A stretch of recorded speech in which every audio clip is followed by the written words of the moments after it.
नमस्कार प्यारे विद्यार्थियों, मैं मोनू चौधरी। ज्योग्राफी की इस ऑनलाइन जर्नी में आपका हार्दिक स्वागत है। क्लास 11th की ज्योग्राफी को पढ़ते हुए हम आगे बढ़ रहे थे और क्लास 11th की ज्योग्राफी में जो हमारा चैप्टर चल रहा है उसका नाम है संरचना तथा भू आकृति विज्ञान, सेकंड चैप्टर। उसका आज लेक्चर हम 2 पढ़ने वाले। इससे पिछला जो हमारा लेक्चर था उसमें हमने पृष्ठभूमि को तैयार किया था कि इस लेक्चर में हम पढ़ना क्या है, किस प्रकार से हमें पढ़ना है और कैसे इसको बहुत अच्छे से हमें करना है। भारत बहुत विस्तृत है और इस किताब के अंदर लगभग पूरा जो भारत है उसको हम बहुत आसानी से और अच्छे ढंग से किस प्रकार चीज़ों को ऐड करते हुए और चीज़ें जोड़ते हुए कैसे इसको बहुत अच्छा कर पाए, ये मेरा प्रयास रह रहा है। इसलिए क्लास 11th में जो आज सेकंड लेक्चर हमारा है उसके अंदर हम प्रायद्वीपीय पर्वतमालाओं को पढ़ने वाले हैं। यानी प्रायद्वीपीय जो तट था नीचे वाला भारत का वी शेप, उसकी जो पर्वतमालाएं हैं वो, उसके अलावा ऊपर की तरफ जो पर्वतमालाएं हैं वो तट पे कटा फटा भाग दिखाई देता है, उसकी भी हम बात करने वाले हैं। उसके बाद हम भू आकृति की बात करेंगे कि भारत में आकृति किस किस प्रकार से कहाँ कैसी बनी है, इस मुद्दे पर हम चर्चा करेंगे। उसके बाद सिंधु, गंगा और ब्रह्मपुत्र का जो मैदान है उस पर भी हम चर्चा करने वाले। आज थोड़ा जुकाम की वजह से गला वाला थोड़ा ऐसे ही है, आवाज में आपको थोड़ी परेशानी आ सकती है, लेकिन मैंने कहा आपकी क्लास जो है डिस्टर्ब नहीं होनी चाहिए, इसलिए जैसे बोला जा रहा है मैं प्रयास कर रहा हूं, तो इसके लिए क्षमा प्रार्थी हूं मैं। तो ये चीजें जो है हम तीनों आज देखने वाले हैं। इस लेक्चर को बहुत अच्छे से पढ़ने का हम प्रयास करते हैं। तो शुरू करते हैं। सबसे पहले हम देख रहे हैं कि भारत के धरातल पर अत्यधिक विविधता पाई जाती है। हम देख रहे हैं कि भारत का जो धरातल है उस पर कई प्रकार की विविधताएं देखने को मिलती है। कैसे? कहीं पहाड़ देखने को मिलते हैं, कहीं नदियां देखने को मिलती है, तो कहीं झीलें देखने को मिलती है, कहीं रेगिस्तान देखने को मिलता है, तो कहीं तट देखने को मिलते हैं, कहीं द्वीप देखने को मिलते हैं, तो कहीं उबड़ खाबड़ घाटियां देखने को मिलती है। तो भारत में अत्यधिक विविधता है। यहाँ ये जो विविधता है इसका मतलब सिर्फ भौगोलिक विविधता है। यहाँ हम ऐसे नहीं कहेंगे सांस्कृतिक, वो हम हिस्ट्री में क्या करते हैं। भारत में सांस्कृतिक विविधता है, धार्मिक विविधता है, राजनीतिक विविधता है, तो वो विविधताएं हिस्ट्री वगैरह में उनमें चला करती है। अगर भूगोल के संदर्भ में हम देखें तो भारत में कैसी विविधताएं हैं, अलग अलग जगह अलग अलग भूखंड यानी जमीन के टुकड़े जो है वो अलग अलग रूप में देखने को मिलते हैं। कहीं नदियां चल रही है तो कहीं पहाड़ उठे हुए हैं, इस प्रकार से, है ना। तो ये भारत के धरातल पर अत्यधिक विविधता पाई जाती है। कहीं पर पहाड़ है, कहीं पर पठार है, कहीं पर नदियां हैं, कहीं गड्ढा है ना, कहीं पर सपाट मैदान देखने को मिलते हैं। भारत के संपूर्ण क्षेत्रफल का ये बहुत महत्वपूर्ण आंकड़े हैं, तो इनको बहुत अच्छे से हमें देखना है। भारत में जो पर्वत जो है भारत के अंदर, वो लगभग पूरी जो भारत की भूमि है, हम ये जानते हैं कि पूरे वर्ल्ड की जो भूमि है, पूरे संसार की जो भूमि है, उसका 2.4% भारत लेके बैठा है। कितना लेके बैठा है? 2.4%। अगर माना जाए पूरे विश्व के पास काल्पनिक तरीके से 100 बीघा जमीन है तो उसका 2.4 यानी लगभग 2.5 बीघा के आसपास कौन लेके बैठा है? भारत लेके बैठा है। और मैंने आपको बताया क्षेत्रफल में हमारा कौन सा स्थान है? रक्कूबाई। याद है ना आपको रक्कूबाई ट्रिक, है ना, तो उससे याद हो जाता है। और 8 नंबर पे था अर्जेंटीना। तो संपूर्ण भारत का जो क्षेत्रफल है उस क्षेत्रफल में पहाड़ जो है, पर्वत जो है वो 10.7% है। यानी पूरी जो हमारी जमीन है उस पर लगभग 11%, लगभग क्या बोलेंगे इसको, 11% पर्वत है। जब 0.5 से आगे यानी 5.5 से आगे कुछ भी हो, जैसे 6 लिखा हो, 7 लिखा हो, 8 लिखा हो, 9 लिखा हो, 10 लिखा हो, तो इसका मतलब सीधा ही 1 बन जाता है। इसीलिए मैंने 10.7 को क्या बोल दिया? 11%। कोई डाउट नहीं, आप आराम से कर सकते हो इसका ना। तो पर्वतीय भाग क्या बोला मैंने? लगभग 11% पर क्या देखने को मिलता है? पर्वतीय भाग। क्योंकि पर्वत ऊंचा होता है, इस प्रकार से ऊपर होता है, तो 11 याद हो जाता है आसानी से। 10.6 पहाड़ियां हैं। अब पर्वत बहुत बड़ा होता है, मैंने कहा पहाड़ी छोटी होती है थोड़ी, तो वो भी लगभग 11% है। तो ये दोनों ऊंचे ऊंचे हैं, इसलिए आसानी से याद हो जाते हैं। और आपको अच्छे से ऐसे याद हो जाए तो आप ऐसे याद कर सकते हो, 10.7 और 10.6। 27.7% पठारी क्षेत्र है। अब देखो, मैं बार बार जब कहता था, मैंने ऑफलाइन क्लास में भी जब मैं ये मुद्दा कहता हूँ कि पहाड़ अलग होता है, पठार अलग होता है और पर्वत अलग होता है, तो कई बच्चे कहते हैं नहीं सर, दोनों में तीनों में होते तो पत्थर ही है, लेकिन ये तीनों अलग अलग चीजें हैं, पर्वत, पहाड़ और पठार। पर्वत मैंने आपको बताया, पर्वत बहुत बड़े होते हैं जैसे हिमालय पर्वत। पठार इससे थोड़ा छोटा होता है, बहुत छोटा होता है। पठार तो बहुत छोटा होता है, इस प्रकार से पठार ये है। तो ये पहाड़ है, जैसे तारागढ़ का पहाड़ है, नाग पहाड़, ढेर सारे पहाड़ हो सकते हैं। ये पर्वत होते हैं जैसे हिमालय पर्वत, सतपुड़ा पर्वत, विंध्याचल पर्वत। और ये पठार जो होते हैं जहाँ से गाड़ियां वाड़ियां में निकल सकती है, छोटे होते हैं जैसे भूमट का पठार, भूमट का पठार, तो ये पठार होते हैं। तो ये चीजें हमने देखी भी है। तो 10.7 तो भारत में पर्वतीय भाग है और 10.6 भारत में पहाड़ी क्षेत्र है। इसका मतलब पहाड़ और पर्वत हमें खूब पढ़ना पड़ेगा, इसीलिए इसने लिखा कहीं पहाड़ है तो कहीं पठार है। अब नीचे जो दिखाई दे रहा है वो है 43%। क्या लिखा हुआ है? 43 यानी 43% भारत में मैदानी भाग है। कौन सा भाग है? मैदानी भाग। और 27.7 पठारी और 10.6 जो है वो पहाड़ी क्षेत्र है। तो आप चारों की बात कर लो, यहाँ पे 11 इसको 28 बोल सकते हैं और इसको 43 बोल सकते हैं। तो इस प्रकार से इनका समायोजन देखा जाता है। कुछ घटत बटत अलग अलग किताब में अलग अलग हो सकती है। मैंने जो उठाया है वो एनसीईआरटी जो है उसी की एक बुक चला करती है जो बहुत ओल्ड यानी पुराने समय में चला करती थी, उसमें ये आंकड़े दिए हुए, वहां से मैंने उठाया, आपल किताब में दिए हुए नहीं है। तो ये जो आंकड़े हैं 10.7, 10.6, 27.7 और 43%, ये आपको अच्छे से याद रखना है क्योंकि ये आंकड़े बहुत महत्वपूर्ण है। अब आगे अगर हम देखते हैं तो हम ये जानते हैं कि पहाड़ी क्षेत्र अगर हमें पढ़ना है, पर्वतीय क्षेत्र अगर हमें पढ़ना है, तो सबसे पहले नाम आता है हिमालय का। सबसे पहले किसका नाम आता है? हिमालय का। तो क्या आज हम हिमालय पढ़ रहे हैं? नहीं, आज हम हिमालय पे सिर्फ बेसिक चर्चा करेंगे और हिमालय को ये कह देंगे कि हम अगली क्लास में तेरे को पढ़ने वाले हैं ना, क्योंकि हिमालय बहुत महत्वपूर्ण है और मैं आपको बहुत ही इंटरेस्टिंग तरीके से पढ़ाने वाला हूँ। आप में से जिसने भी हिमालय पढ़ा, मुझे पूरा विश्वास और उम्मीद है कि आपको समझ में नहीं आया, क्योंकि हिमालय जब हम भी पढ़ा करते थे, जब हम दिल्ली पढ़ने गए वहाँ भी हमने पढ़ा, हिमालय समझ में नहीं आया था। कई बार स्कूलों में पढ़ा, हिमालय समझ में नहीं आया था, क्योंकि हिमालय को कई लोग 6 खंडों में विभाजित बताते हैं, कई लोग 3 खंड कर देते हैं, कई लोग 4 खंड कर देते हैं, लेकिन व्यवस्थित तरीके से हिमालय के 4 खंड होते हैं और हम चारों खंडों को बहुत अच्छे से और शानदार तरीके से पढ़ने वाले। तो हिमालय पर थोड़ी बेसिक चर्चा करते हैं, फिर हिमालय के चारों भागों को पढ़ेंगे। हमारी किताब हमें यह भी कहेगी कि हिमालय को 6 भागों में बांटा गया, हिमालय को 7 भागों में बांटा गया, लेकिन हम हिमालय को 4 भागों में बांटकर पढ़ेंगे ताकि हमें हिमालय कंठस्थ हो जाए और कभी भी नहीं भूले हम हिमालय को। तो हिम प्लस आले का मतलब क्या होता है? बर्फ का घर। हिमालय का अर्थ क्या है? बर्फ का घर। वायर बहुत प्यारा नाम है इसका, है ना, बर्फ का घर। आले का मतलब घर होता है और हिम का मतलब बर्फ होता है। ये सारे पर्वतों का राजा है, इसलिए इसको पर्वत राज कहते हैं। इसको क्या कहते हैं? पर्वत राज कहते हैं। यहाँ ऋषि मुनि ज्यादा देखने को मिलते हैं, तो ये तपस्वियों का स्थल है। ऋषि मुनि ज्यादा देखने को मिलते हैं, तपस्वी संत जो होते हैं, ऋषि मुनि यहाँ ज्यादा देखने को मिलते हैं, इसलिए इसे तपस्या स्थल भी कहा जाता है। तो हिमालय जो है ना वो सबका जनक है एक प्रकार से। गीता में भी इसका जिक्र मिलता है। हिमालय का किस में जिक्र मिलता है? गीता में भी। ये थोड़ा यूं बंदर की पूंछ की तरह दिखाई देता है, इस प्रकार फैला हुआ है भारत में, यूं इस प्रकार, है ना, ऐसे फैला हुआ है। तो इसकी जो ये है ना, ये जो चौड़ाई है ये बहुत ज्यादा है। मतलब कुछ लोग तो कहते हैं 9000 किलोमीटर तक है, लेकिन 6000 किलोमीटर तक ये फैला हुआ है, ऐसे आंकड़े मिलते हैं। ये यहां से लेकर इस प्रकार से जो फैला हुआ है, ऐसे जो फैला हुआ है वो है 2500 किलोमीटर। तो इतना बड़ा हिमालय आप सोचो, बहुत बड़ा। इसलिए हम इसको 4 भागों में बांट के पढ़ेंगे। जैसे मान लो ये हिमालय, देखो ये भी यहां से चपटा दिखाई दे रहा है, तो ये इस प्रकार से पतला चलते हुए इस प्रकार मोटा चलेगा, है ना। तो इसमें सबसे पहले हम पढ़ेंगे ट्रांस हिमालय, यानी ट्रांस हिमालय मतलब बैक।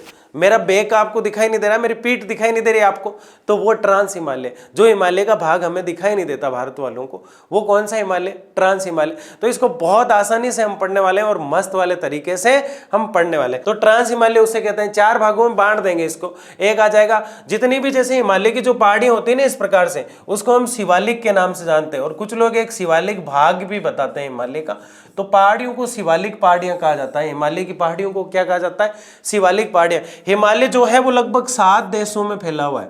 आज हम सिर्फ बेसिक बात कर रहे हैं हिमालय पे, है ना, थोड़ी सी बेसिक चर्चा कर रहे हैं, लेकिन ये आपको याद हो जानी चाहिए। और मुझे बहुत अच्छा लगता है, आप में से कुछ बच्चे ना काफ़ी मेहनत करते हैं, पूरे का पूरा जो मैंने पढ़ाया वो टाइप करके भेज देते हैं, और कुछ के तो मुझे नाम भी याद हो गए और कुछ सिर्फ शिकायतें करते रहते हैं। ऐसा नहीं है, हम बहुत दिल से और सतत प्रयास कर रहे हैं कि ज्योग्राफी में आपको कुछ भी नहीं छोड़ने वाला है। हम सारा डाउट आपका क्लियर कर देंगे।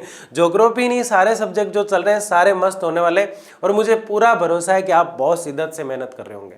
मैं कह रहा हूँ ये सबसे महत्वपूर्ण समय होता है, मेरा ये मानना है। और मैं जब पढ़ता था और आज भी जब पढ़ता हूँ तो ये समय पढ़ने में ज़्यादा देना चाहिए हमें।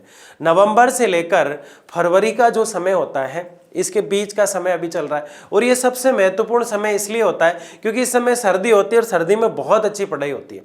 आराम से बैठे बैठे आप अपने रूम में बहुत शानदार तरीके से पढ़ सकते हो। और इस समय कोई डिस्टर्ब करता है तो नवंबर से लेकर दिसंबर के बीच में शादियां वगैरह जो होती है वो बहुत ज़्यादा डिस्टर्ब करती है। जो अपने मन पे काबू कर लेता है, थोड़े दिन के लिए गुलाब जामुन और रसगुल्ले छोड़ देता है, उसके बहुत अच्छे परसेंटेज बन जाते हैं।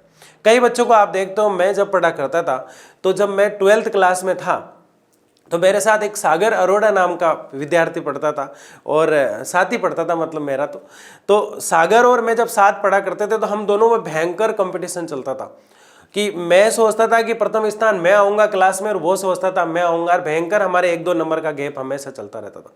लेकिन सागर क्या करता, पूरे दिन क्रिकेट खेलता। जब मैं सोचता यार तो पूरे दिन क्रिकेट खेलता, मैं अगर 5-6 घंटे पढ़ लूंगा तो भी इससे आगे निकल जाऊंगा, बस इतना ही समझते थे कि इससे आगे निकलना है। ऐसा कंपटीशन आप में भी होना चाहिए। प्रत्येक बच्चे को अपना जो आगे अपन से आगे चल रहा है उसको क्रॉस कैसे करना है, ये रणनीति आपके पास होनी चाहिए। सागर नाइट में बैठता और पूरी नाइट पढ़ता, और दिन में मुझे खेलता हुआ मिलता, जाके सो लेता फिर खेल लेता। मैं सोचा ये तो सोता ही रहता है या फिर खेलता ही रहता है, लेकिन लास्ट में ये हुआ कि प्रथम स्थान आया सागर और सेकंड स्थान आया मैं। आज सागर बहुत अच्छी जगह है और बहुत अच्छा कर रहा है। सारे साथी हम जो पढ़ते थे कंपटीशन बना के, वो सब अच्छे लेवल पे गए। मुझे उम्मीद है कि आप भी ये कंपटीशन बना के चल रहे हैं। अपनी क्लास में आपको प्रथम स्थान आना है, उस दिन मुझे सच्ची गुरु दक्षिणा मिलेगी। तो मेहनत करना है। हिमालय की जो बेसिक चर्चा हम कर रहे हैं वो आपको अंगुलियों पे और कमेंट बॉक्स में मुझे दिखनी चाहिए। कमेंट बॉक्स मुझे बहुत एनर्जी देता है, वह मुझे आपसे आपके कमेंट जब देखते हैं तो काफ़ी लगाव हो जाता है। तो हिमालय की जो चीज़ें आपको कमेंट बॉक्स में चिपकानी है। क्या लिखोगे? पर्वतराज कहलाता है, ऋषियों का घर कहलाता है, बर्फ का घर कहलाता है, 7 देशों में फैला हुआ है। कहाँ फैला हुआ है? 7 देशों में फैला हुआ है। पीछे से चपटा दिखाई देता है, आगे से चौड़ा दिखाई देता है। 6000 किलोमीटर चौड़ा है, इस प्रकार से 2500 किलोमीटर लंबा है। ये तो हिमालय है। कौन है ये? हिमालय है। 4 भागों में बांटकर इसको हम पढ़ा करते हैं। जो भाग हमें दिखाई नहीं देता उसे हम ट्रांस कहते हैं। क्या कहते हैं? ट्रांस कहते हैं। और जो भाग सबसे ऊपर आगे की तरफ यूं आता है, जैसे कि मेरा पीछे का भाग ट्रांस है, फिर हम शुरुआत करते हैं तो ये होता है शिवालिक। ये क्या होता है? शिवालिक। तो पीछे के भाग को पढ़ने के शुरू से ऊपर से पढ़ते हैं तो ऊपर वाला जो भाग होता है शिवालिक, फिर ये भाग आ गया माना कि मध्य, और फिर ये भाग जो है ये जो है वृद्ध भाग आ जाता है, बहुत बड़ा भाग आ जाता है। तो इस प्रकार से इंटरेस्टिंग तरीके से हम पढ़ने वाले हैं हिमालय को। आगे देखते हैं। क्या अभी हिमालय पढ़ रहे हैं? नहीं, हिमालय से कनेक्ट होने की कोशिश कर रहे हैं। हिमालय बहुत कठिन है, मैं आपको पहले ही बता दूं। अगर जो जुड़ा नहीं रहेगा और अच्छे से नोट्स वगैरह नहीं बनाएगा और प्रत्येक पॉइंट को नहीं पकड़ेगा, थोड़ा मुश्किल हो जाएगा। मैंने किसी भी टॉपिक के लिए नहीं बोला, लेकिन भारत के भौतिक प्रदेश एक तरह से हम पढ़ रहे हैं कि भारत की अक्षांश देशांतर की बात करने के बाद, भारत कहाँ अवस्थित है ये जानने के बाद, भारत के अंदर कहाँ तटीय मैदान है, कहाँ द्वीप है। जैसे भारत के अगर हम मैप की बात करें इस प्रकार से, ठीक है, ऐसे बन पा रहा है, जगह कम है। तो जैसे ये वाला एरिया ये तट कहलाता है भारत का, ये वाला भाग जो है ये पठारी कहलाता है। ये तो तट है, आपको मैंने बताया था। ये वाला भाग जो है पठारी कहलाता है, ठीक है। ये भारत के मैदान वगैरह आ गए, ये पर्वतीय भाग आ गया। तो इस प्रकार से पूरे भारत को अंदर से पढ़ना है। तो बताओ कठिन है या नहीं है? और जिसको ये सबसे कठिन भाग बड़े मजेदार तरीके से समझ में आ गया, उसको आधी ज्योग्राफी भारत की समझ में आ गई। नदियां वदियां वो सब निकाल देगा, फिर कोई दिक्कत ही नहीं है, आराम से, है ना। तो मैं नदियां पहले इसलिए ली है, पहले मैं आपको पूरा हिमालय और ये तटीय द्वीपीय सब पढ़ाना चाह रहा हूँ। उसके बाद सारे स्टेट हमारे माइंड में जब सेट हो जाएंगे तो हम किसी भी प्रकार से किसी भी मुद्दे को सॉल्व कर लेंगे। तो कठोर, देखो क्या पढ़ रहे हैं, हिमालय और अन्य अतिरिक्त प्रायद्वीपीय पर्वतमालाएं, प्रायद्वीपीय पर्वतमालाएं यानी प्रायद्वीप जो था उस पर जो पर्वतमालाएं। कठोर एवं स्थिर प्रायद्वीपीय खंड के विपरीत हिमालय और अतिरिक्त प्रायद्वीपीय पर्वतमालाओं की भूवैज्ञानिक संरचना तरुण, देखो इसको पकड़ो, तरुण, दुर्बल, लचीली। ये पर्वत वर्तमान समय में भी बहिर्जातक, बहिर्जात लिख दो इसको, है ना, बहिर्जात तथा अंतर्जात बलों की अंतर क्रियाओं से प्रभावित है। इसके परिणाम स्वरूप इनमें वलन, भ्रंश और अक्षेप थ्रस्ट बनते हैं। कुछ चीजें आपने यहां देखी और इसमें सबसे जो बेसिक नाम आया था, ये कह रहा है भूवैज्ञानिक संरचना। मैं आपको समझा रहा हूं, ध्यान से समझना आप। ये कह रहा है कि भारत जो है उसकी भूवैज्ञानिक यानी भूमि की वैज्ञानिक ढंग से अगर संरचना देखें, भारत की भूमि की वैज्ञानिक दृष्टि से अगर संरचना देखें तो कई जगह दुर्बल पहाड़ी मिलती है, कई जगह दुर्बल क्षेत्र मिलते हैं, कई जगह धीरे धीरे बनने वाली हिमालय जैसी पर्वतमालाएं मिलती है, कई जगह बहुत पुरानी जो काफी समय से कठिन परिस्थितियों में बन गई थी अरावली जैसी पर्वतमालाएं मिलती है, जो कई लचीली है तो कहीं दुर्बल है।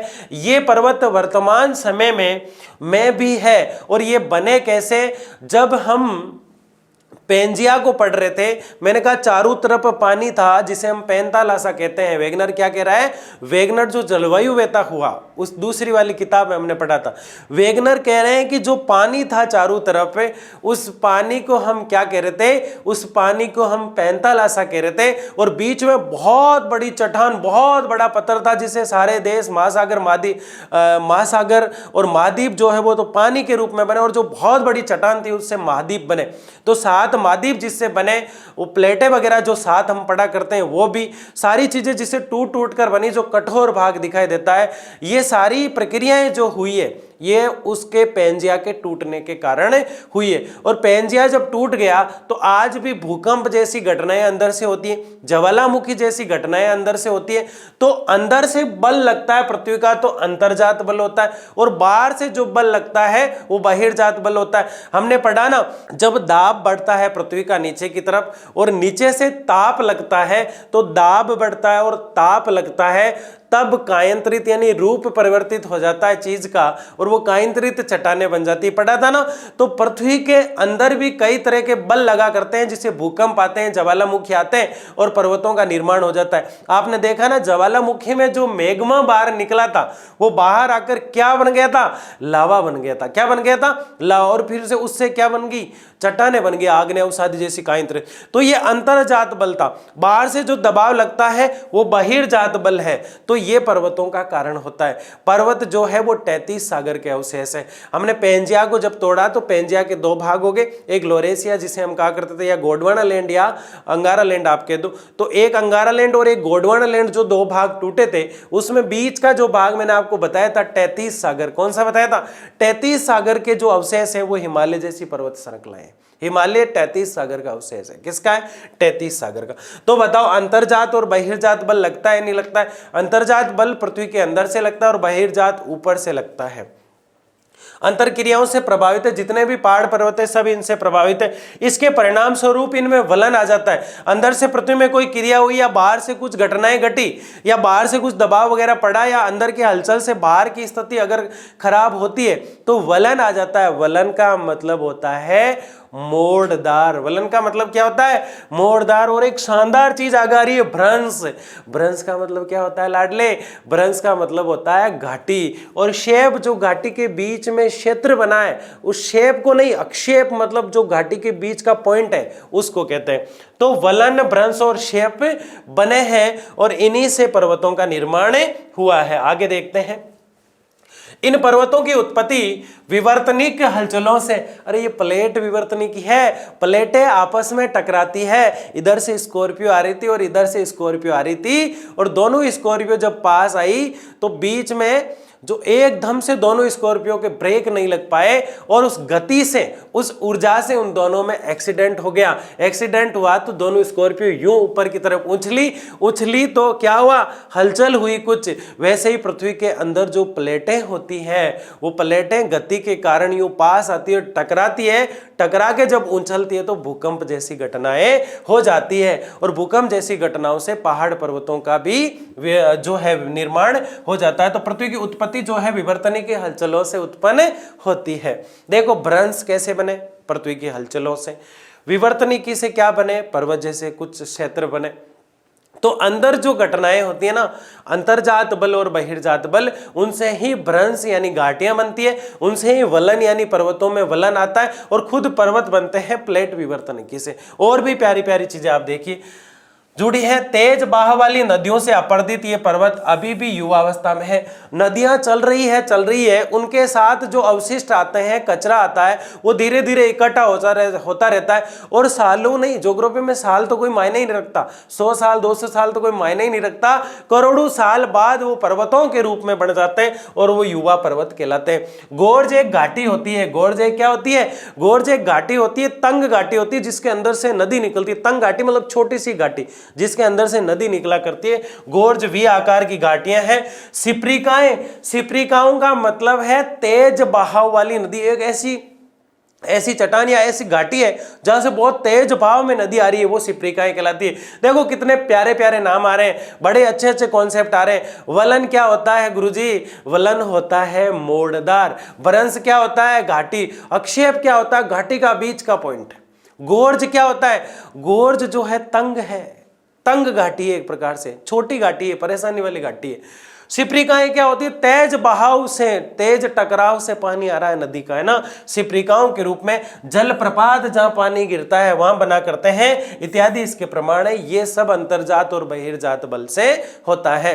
तो हमने क्या सीखा, अभी तक हमने 2 पीपीटी हमने पढ़ी, उसमें इस लेक्चर में हमने ये जाना कि पर्वत जो है, पठार जो है, मुख्यतः पर्वत जो है, हिमालय जैसे पर्वत, वो 33 सागर के अवशेष है। किसके अवशेष है, 33 सागर के अवशेष।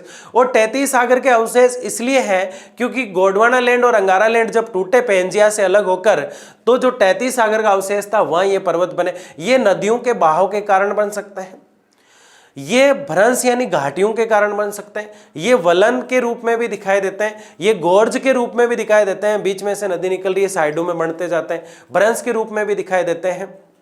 इसके अलावा पृथ्वी के अंतर्जात बल से और बहिर्जात बल से भी पर्वतों का निर्माण होता है। तो पर्वतों का निर्माण इस प्रकार से होता है। तो ये सिप्रिकाएं होती है। आगे बढ़े,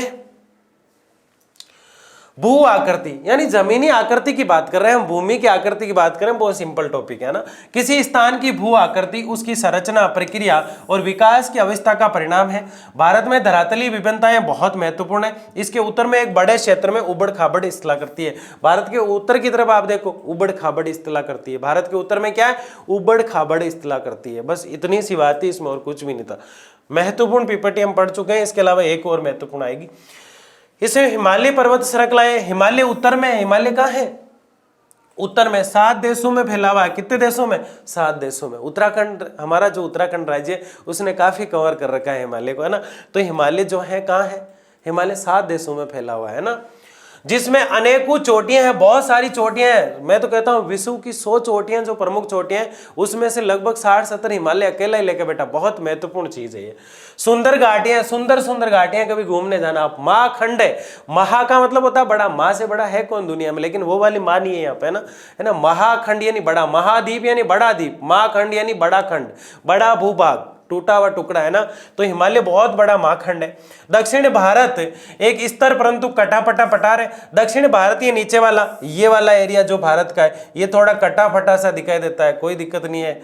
अपर्दित चट्टान खंड, अपर्दित चट्टान खंड, ये शब्द जिसको समझ में आ रहा है उसको ज्योग्राफी की पकड़ आने लग गई। क्या आने लग गई, ज्योग्राफी। अपर्दित का मतलब होता है बहाव, अपर्दित का मतलब क्या होता है, बहाव। चट्टान आप समझते हैं, और खंड का मतलब होता है टुकड़ा। खंड का मतलब क्या होता है, टुकड़ा।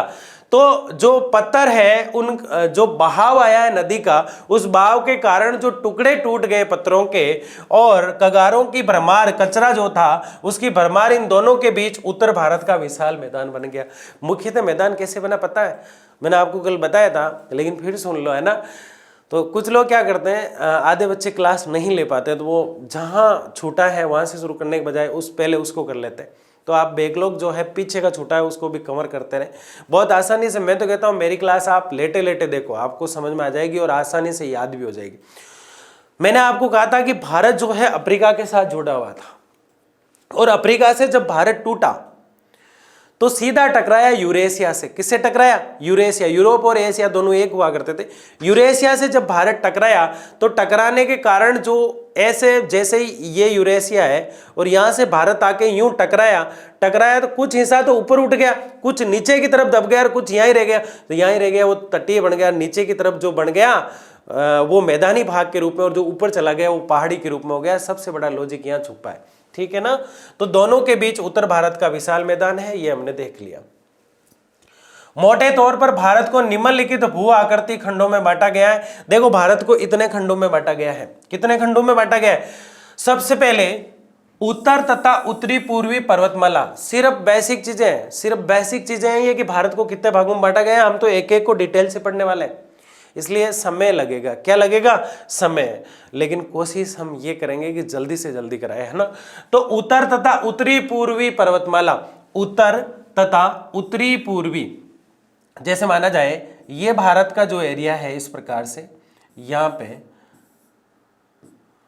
ये भारत का जो एरिया पड़ता है, ये जो एरिया है ये वाला, ये भारत का है तटीय भाग। कौन सा भाग है? तटीय। कौन सा भाग है भारत का? तटीय भाग। और ये जो भारत का है ये है पहाड़ी क्षेत्र भारत का। कौन सा क्षेत्र है? पहाड़ी क्षेत्र। ये भारत का है तटीय, ये वाला है तटीय, और ये जो भारत का बीच का भाग है ये है पठारी। तो हम इनको बहुत डिटेल से करने वाले हैं, अभी तो मैं बता रहा हूं। ये है मैदान, ये क्या है? मैदान। तो इस प्रकार से भारत को हम बांटा करते हैं। अब देखिए आगे, उत्तर तथा उत्तरी पूर्वी पर्वतमाला, उत्तरी भारत का मैदान। कौन सा मैदान? उत्तरी भारत का मैदान। ये उत्तरी भारत का मैदान की बात कर रहा है, ठीक है। उसके बाद प्रायद्वीपीय पठार, ये देखो प्रायद्वीपीय पठार, भारतीय मरुस्थल यहाँ की बात कर रहा है, तटीय मैदान यहाँ की बात कर रहा है, और द्वीप समूह यहाँ भारत के निचले हिस्सों में जो द्वीप है उनकी बात कर रहा है। तो मुख्यतः सबसे महत्वपूर्ण जो भारत का भाग था वो ये वाला भाग था, जो बहुत महत्वपूर्ण है। उसके अलावा यहाँ जब हम पढ़ेंगे इस प्रकार से, तो ये हिमालय 4 भागों में हम बांट के इस प्रकार से 4 भाग करेंगे हिमालय के, है ना। और फिर हम भारत की पूरी आकृति बनाएंगे। अभी आपको टेढ़ा मेढ़ा कटा फटा भारत क्यों है? क्योंकि हमें बांट बांट के पढ़ना है। जैसे ये हमने बांट दिया, फिर ये हम यहाँ से बांटेंगे तट वाला क्षेत्र, फिर ये हम हिमालय का क्षेत्र बांटेंगे, है ना। तो फिर ये मैदान बांट देंगे, फिर ये पठारी भाग बांट देंगे, है ना। ऐसे एक एक क्षेत्र को हम पढ़ने वाले हैं। तो तटीय मैदान है और द्वीप समूह जो है इस स्थान पर आ जाएंगे इस प्रकार से। तो ये हम पढ़ने वाले हैं। तो ये भाग है जो एक एक हमें देखना है। बताओ इनमें से कौन सा पढ़ लिया हमने? प्रायद्वीपीय पठार हमने थोड़े थोड़े से पढ़ लिए हैं। तो आगे बढ़ते हैं।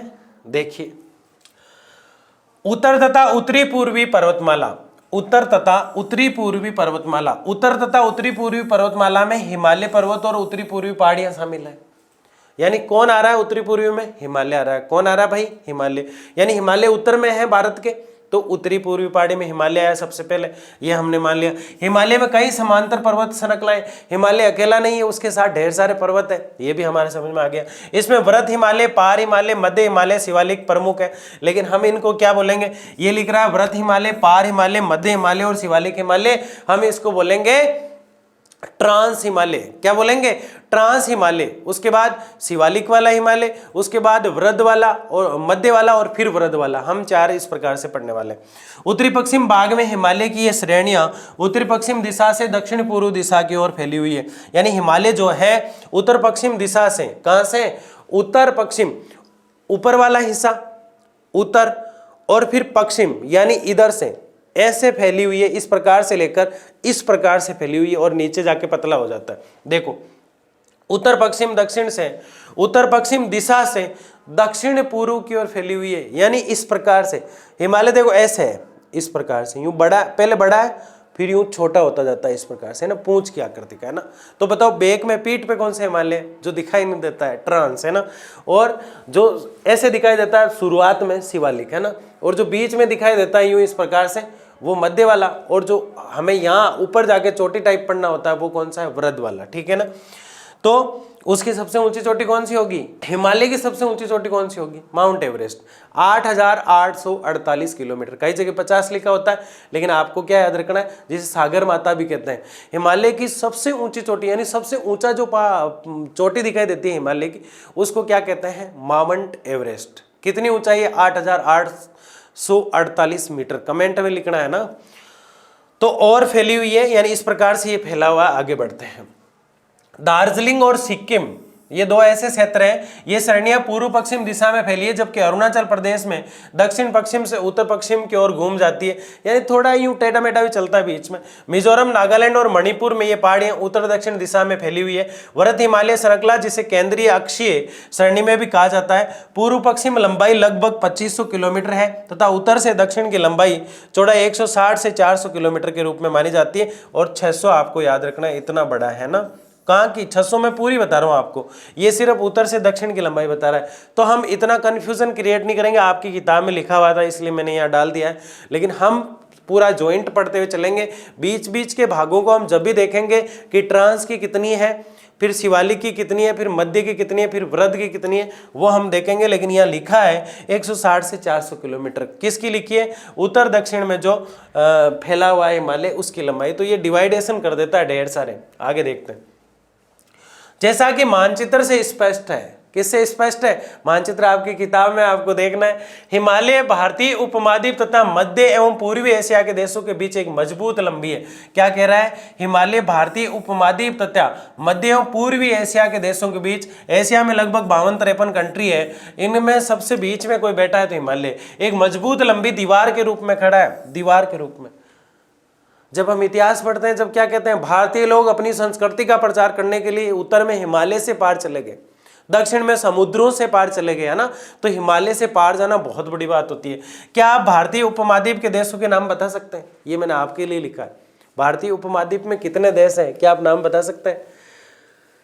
फर्स्ट वाला लेक्चर देखना। कौन सा लेक्चर देखोगे? फर्स्ट वाला। उसमें मैंने नाम बता रखे हैं कि भारतीय उपमहाद्वीप में कितने देश हैं। हिमालय एक प्राकृतिक रोधक ही नहीं अपितु जलवायु, अफवाह और सांस्कृतिक विभाजक भी है। हाँ, हिमालय प्राकृतिक दृष्टि से तो महत्वपूर्ण है ही। प्रकृति से जो आने वाली घटनाएं होती है, जो आपदाएं होती है, उनको तो रोकता ही है। लेकिन जलवायु की दृष्टि से, क्लाइमेट की दृष्टि से भी, अफवाह क्या है? नदियों का जो प्रवाह है उसे कहते हैं ना।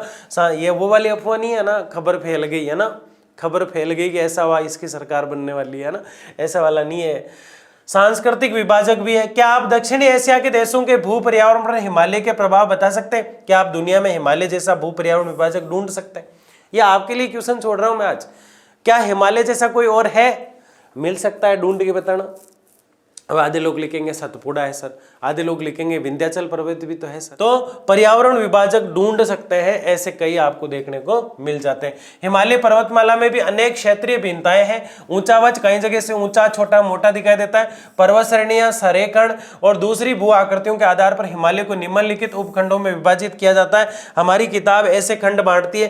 पहले ये कह रहे हैं कश्मीर और उत्तरी पश्चिम हिमालय पढ़ो, फिर कह रहे हैं हिमाचल और उत्तरांचल हिमालय पढ़ो, फिर कह रहे हैं दार्जिलिंग और सिक्किम वाला हिमालय पढ़ो, और फिर कह रहे हैं अरुणाचल और हिमालय पढ़ो, और अरुणाचल वाला हिमालय, और फिर कह रहे हैं पूर्वी पहाड़ियों और पर्वतों वाला हिमालय पढ़ो। क्योंकि हम भारत का भूगोल पढ़ रहे हैं। किसका पढ़ रहे हैं?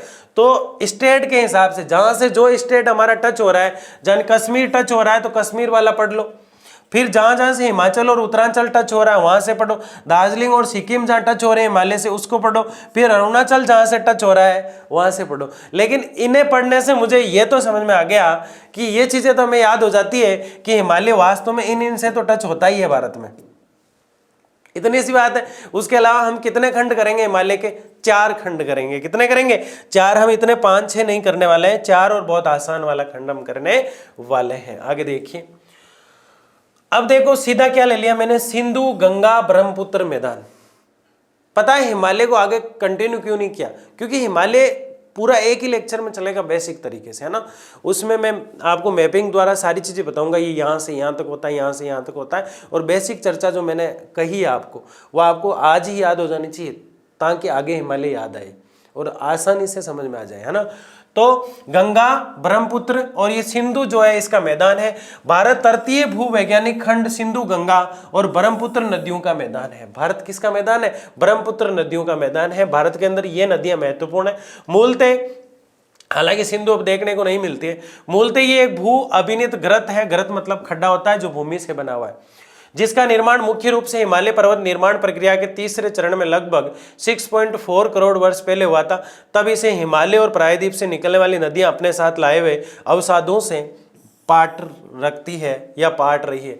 भाई ये जो मैदान बना है इन 3 नदियों के कारण बना है। और कब बना है? 6.4 करोड़ वर्ष पहले बना है।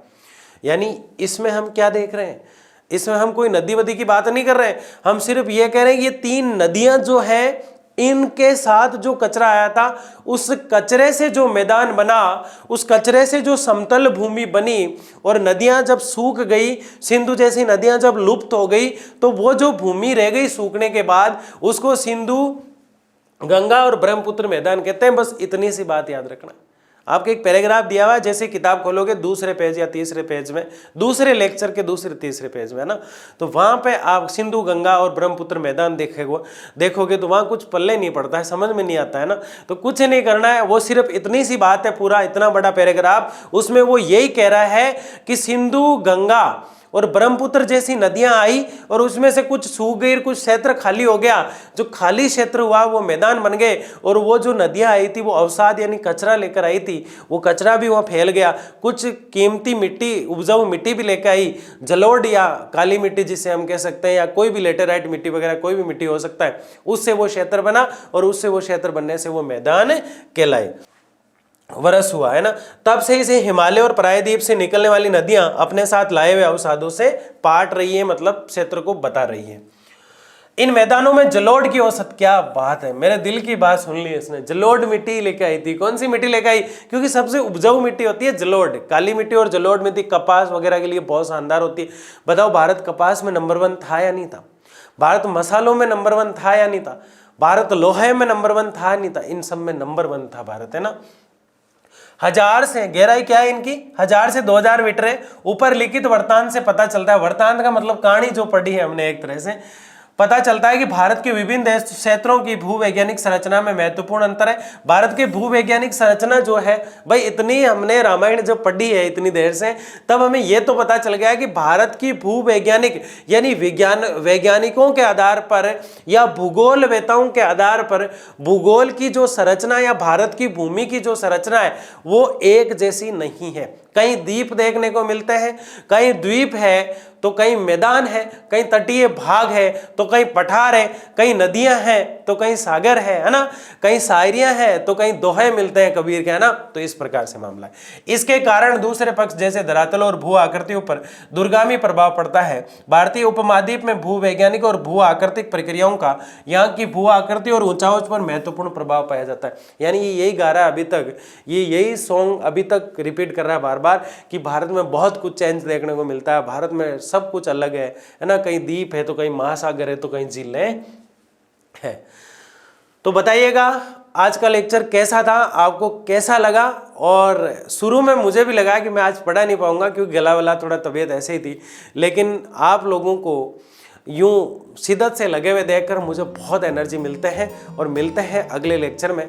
जब तक के लिए धन्यवाद।